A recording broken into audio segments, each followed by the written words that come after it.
Learning chords unlocks a person's ability to play a lot of pop music, but we don't want this to replace our ability to make a creative arrangement of it. So we're going to look at exercises that keep us aware of what key we're in while we make those variations on chords that are necessary for pop musicians. Let's say you already know how to play a melody by ear, but do you ever find yourself doing something like this with your left hand to accompany it?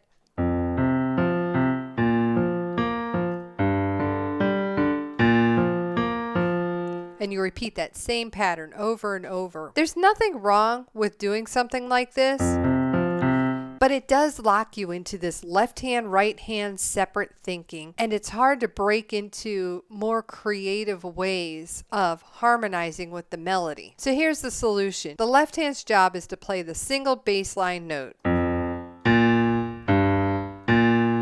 while your right hand takes generic notes that harmonize with everything here and keeps a beat.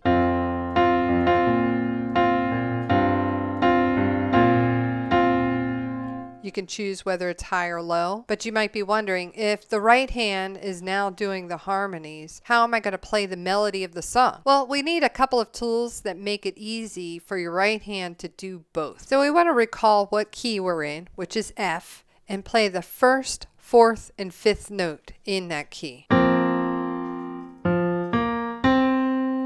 If I play all three of these notes together, there's a little bit of tension. The way you resolve the tension is to lower the 4 to the 3. That resolved sound you have is the F chord. The reason why it's resolved is because we have these home bass notes, 1 and 3.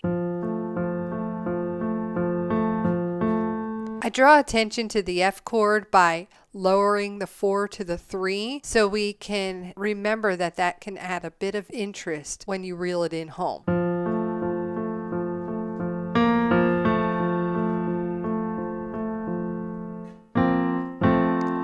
So it's a very good way to find your first chord because you're bringing in an interesting function of resolving tension. The next chord is G minor.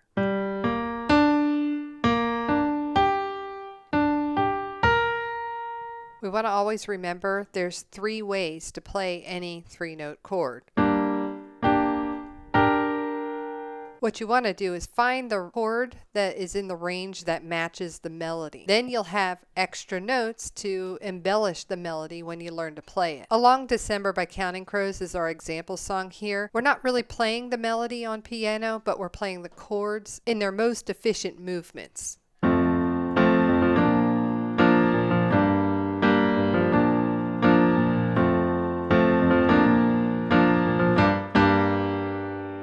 So we see we're using the same range of keys here to play those 3 different chords. The easiest way to put this chord into 3 different note combos is to spell out the letters, write out each order that you could play those chords in.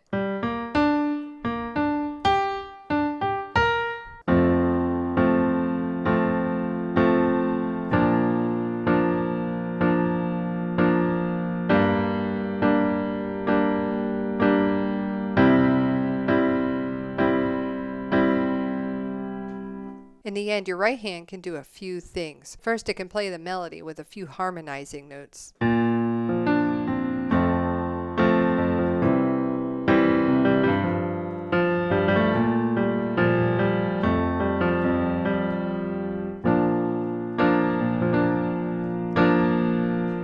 You can also improvise with the home notes here, 1 and 3, with the 4 added in.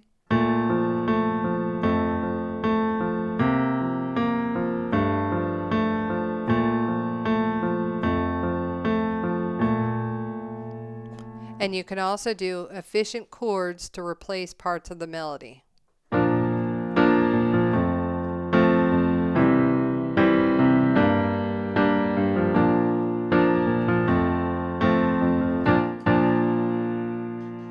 It takes a bit of experience to learn how to harmonize to the melody without locking your left hand into repetitive chord patterns. But you can actually speed up this learning process with Piano Hub's Chord Crafter worksheets.